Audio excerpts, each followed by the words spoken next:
तो hello everyone, कैसे हैं आप सभी। उम्मीद आप सभी अच्छे होंगे और अपनी तैयारी कंटिन्यू कर रहे होंगे। तो आज के इस वीडियो में हम बात करेंगे नेक्स्ट सेट के बारे में। जो जीएस की हमने सीरीज चलाई हुई थी वही हम आगे कंटिन्यू कर रहे हैं। अगर आपने पीछे नहीं देखे तो आप सीरीज देख सकते हैं। और आज मैंने किसी क्वेश्चन के अंदर इमेज डाली है, जहाँ पर मुझे लगा कि यहाँ पे ज़रूरत है तो मैंने वहाँ पे इमेज डाल दी है, ताकि आपको चीज़ें लॉन्ग टाइम तक याद रहें। तो चलिए आज की वीडियो शुरू करते हैं। हमारा पहला क्वेश्चन है कि भारत का दक्षिणतम पॉइंट, जो दक्षिणतम बिंदु है वो कौन सा है। इंदिरा पॉइंट वो कहाँ पर स्थित है। पहला क्वेश्चन तो यही बनता है कि भारत का दक्षिणतम बिंदु क्या है या कौन सा है, तो वो है इंदिरा पॉइंट। और वो कहाँ पर स्थित है, तो वो ग्रेट निकोबार द्वीप में स्थित है, यानी कि बड़ा निकोबार द्वीप समूह।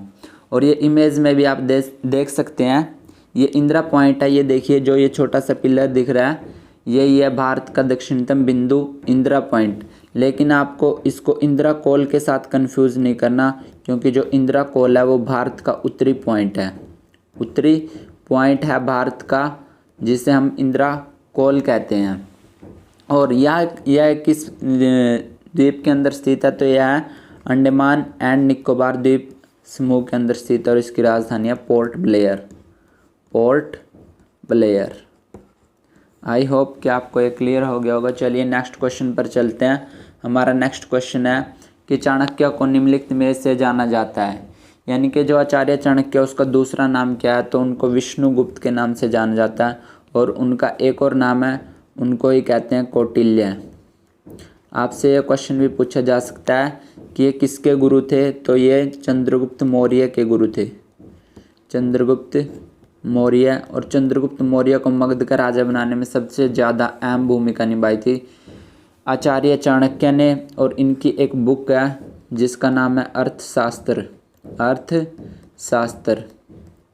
आपको ये याद रखना कि अर्थशास्त्र बुक किसने लिखी थी, तो विष्णुगुप्त या कौटिल्य या फिर चाणक्य जी ने लिखी थी। और इसका विषय भी आपसे पूछा जा सकता है, तो राजनीति के ऊपर आधारित है। तो आई होप कि आपको क्लियर हो गया होगा। चलिए नेक्स्ट क्वेश्चन पर चलते हैं। हमारा नेक्स्ट क्वेश्चन है कि निम्नलिखित में से या फिर कौन सर्वाधिक जलन उत्पन्न करता है। तो जो सबसे ज़्यादा जलन उत्पन्न करता है वो है वाष्प, जिसे भाप कहते हैं। और भाप ही क्यों करता है, क्योंकि उसके अंदर होती है गुप्त ऊष्मा। गुप्त ऊष्मा के कारण ही जो है सर्वाधिक जलन उत्पन्न करता है भाप या वाष्प। चलिए नेक्स्ट क्वेश्चन पर चलते हैं। हमारा नेक्स्ट क्वेश्चन है गुब्बारे में कौन सी गैस प्रयुक्त होती है। तो जो हीलियम है, हीलियम सबसे ज़्यादा प्रयुक्त होती है गुब्बारे के अंदर। लेकिन सबसे हल्की गैस तो हाइड्रोजन होती है। हाइड्रोजन गैस क्यों नहीं भरी जाती जबकि हीलियम भरी जाती है, क्योंकि हाइड्रोजन जो है वो एक ज्वलनशील गैस है, इसलिए इसके स्थान पर ये भरी जाती है। उसके बाद सबसे हल्की हीलियम होती है हाइड्रोजन के बाद। तो चलिए नेक्स्ट क्वेश्चन पर चलते हैं। हमारा नेक्स्ट क्वेश्चन है विश्व का सबसे बड़ा द्वीप निम्नलिखित में से कौन सा है। तो जो विश्व का सबसे बड़ा द्वीप है वो है ग्रीनलैंड। और ये आप पिक के अंदर देख सकते हैं, ये ट्रैवलर जो है ये ग्रीनलैंड द्वीप के ऊपर गए हुए हैं। ये ग्रीनलैंड द्वीप है, इसके आसपास जितनी भी है सारा बर्फ़ से ढका हुआ है ग्रीनलैंड द्वीप। अब आपको अगर एग्जामिनर ने क्वेश्चन को थोड़ा सा घुमाना होगा तो वो आपसे पूछ सकता है कि सबसे बड़ा द्वीप समूह कौन सा है। तो जो सबसे बड़ा द्वीप समूह है वो कौन सा है, इंडोनेशिया। इंडोनेशिया। वो आपसे ये भी पूछ सकता है कि सबसे बड़ा नदी द्वीप कौन सा है। नदी द्वीप तो वो है मांजुली, जो ब्रह्मपुत्र नदी पर है। ये सबसे बड़ा है। और सबसे छोटा नदी द्वीप भी आपसे पूछा जा सकता है, तो वो है उमानंदा। ये दोनों के दो भारत के अंदर हैं और ब्रह्मपुत्र नदी के अंदर स्थित हैं। आपको बिल्कुल ध्यान रखना, अगर आपसे पूछे द्वीप तो ग्रीनलैंड, अगर द्वीप समूह पूछे तो इंडोनेशिया, अगर नदी द्वीप पूछे तो मांजुली, सबसे बड़ा अगर छोटा पूछे तो उमानंदा। ये आप पिक के अंदर देख सकते हैं। ये जो है ये ग्रीनलैंड की पिक है जो आपको दिखाई दे रही है सारी की सारी। तो चलिए नेक्स्ट क्वेश्चन पर चलते हैं। हमारा नेक्स्ट क्वेश्चन है पौधे श्वसन करते हैं तो जो पौधे श्वसन करते हैं वो करते हैं पत्तियों के द्वारा। पौधे श्वसन करते हैं और किस प्रक्रिया के तहत, तो वो करते हैं प्रकाश संश्लेषण। प्रकाश संश्लेषण के तहत जो पौधे हैं वो श्वास लेते हैं। तो चलिए नेक्स्ट क्वेश्चन पर चलते हैं। हमारा नेक्स्ट क्वेश्चन है, अंधों को पढ़ने की लिपि को क्या कहते हैं। तो जो अंधे की पढ़ने की लिपि होती है ब्रेल्स लिपि। और आपको क्वेश्चन ये बताना है कि विश्व ब्रेल्स दिवस कब मनाया जाता है। विश्व ब्रेल्स दिवस कब मनाया जाता है, ये आपको मुझे कमेंट के अंदर आंसर देना है। तो चलिए नेक्स्ट क्वेश्चन पर चलते हैं। हमारा नेक्स्ट क्वेश्चन है, पित्तरस का कार्य क्या है। तो जो वसा होती है, वसा का इमलिशीकरण करने का कार्य होता है पित्तरस का, जो पित्ताशय से निकलता है। चलिए नेक्स्ट क्वेश्चन पर चलते हैं। हमारा नेक्स्ट क्वेश्चन है कि सम्राट अशोक पर कलिंग युद्ध के प्रभाव को निम्नलिखित पर देखा जा सकता है। तो जो शिलालेख है यह चट्टान आलेख के अंदर देखा जा सकता है कलिंग युद्ध का प्रभाव।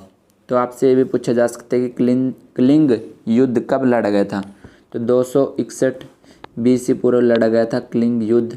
और इसके बाद जो अशोक है, अशोक ने युद्ध करना छोड़ दिया था। इसके बाद उसने कोई भी युद्ध नहीं किया। अशोक का अंतिम युद्ध था कलिंग का युद्ध, जो 261 BC पूर्व हुआ था। तो आई होप आपको ये क्लियर हो गया होगा। चलिए नेक्स्ट क्वेश्चन पर चलते हैं। हमारा नेक्स्ट क्वेश्चन है, गरसोप्पा जलप्रपात किस नदी पर स्थित है।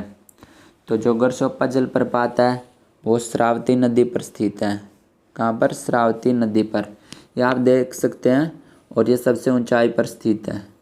तो जो गरसोप्पा जलप्रपात है ये उसकी पीक है और ये भारत के अंदर स्थित है। इसी को महात्मा गांधी भी कहते हैं। चलिए नेक्स्ट क्वेश्चन पर चलते हैं। हमारा नेक्स्ट क्वेश्चन है कि गारो और खासी पहाड़ियाँ किस पर्वत श्रेणी के भाग हैं। तो अगर सपोज कीजिए ये इंडिया है, तो जो सतपुड़ा है, सतपुड़ा यहाँ इंडिया के बीच के अंदर है। जो हिमालय है वो यहाँ पे पाई जाती है, हिमालय की पहाड़ी, ये हिमालय पर्वत श्रेणी यहाँ पे पाई जाती है। और जो पश्चिमी घाट है ये सारा पश्चिमी घाट है, ये पूर्वी घाट है, ये पूर्वी घाट है। तो आपको पता ही होगा कि जो गारो, खासी और जंतिया, ये तीन पहाड़ियाँ, गारो, खासी और जंतिया, ये तीनों की तीन कहाँ पर है, मेघालय में। और मेघालय यहाँ पर स्थित है। तो ये किस पहाड़ी का भाग है, तो ये पूर्वी घाट का हिस्सा है। और आपको पता ही होगा कि जो विश्व की सबसे ज़्यादा वर्षा होती है वो भी मासिनराम में होती है। मासिनराम, मासिनराम कहाँ पर है, मासिनराम और चेरापूंजी। पहले चेरापूंजी के अंदर होती थी, लेकिन एट प्रेजेंट जो है वो मासिनराम के अंदर होती है, जो खासी पहाड़ी पर स्थित है। और मेघालय के अंदर ये तीनों पहाड़ियाँ स्थित है। और मेघालय की जो कैपिटल है वो आपको बतानी है कि मेघालय की कैपिटल क्या है, मैंने आपको बताई थी पिछली वीडियो में। तो चलिए नेक्स्ट क्वेश्चन पर चलते हैं। हमारा नेक्स्ट क्वेश्चन है कि भुवनेश्वर, पुरी तथा पिलानी के मंदिर किस शैली में निर्मित है। तो जो भुवनेश्वर या पुरी या पिलानी मंदिर किस शैली में निर्मित है, तो ये नागर में है। और ये आप पिक में देख सकते हैं कि जो ये है ये भगवान जगन्नाथ का मंदिर है, जो पुरी के अंदर स्थित है। और आपसे पूछा जा सकता है कि भुवनेश्वर किसकी कैपिटल है, तो उड़ीसा की कैपिटल है। उड़ीसा की कैपिटल क्या है, भुवनेश्वर।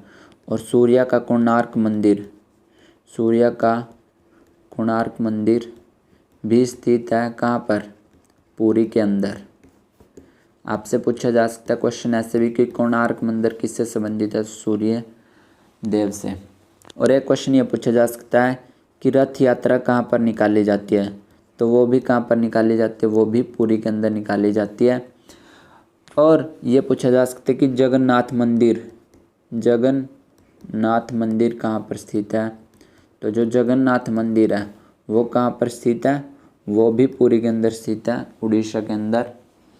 और ये आपको सारे पॉइंट क्लियर हो गए होंगे।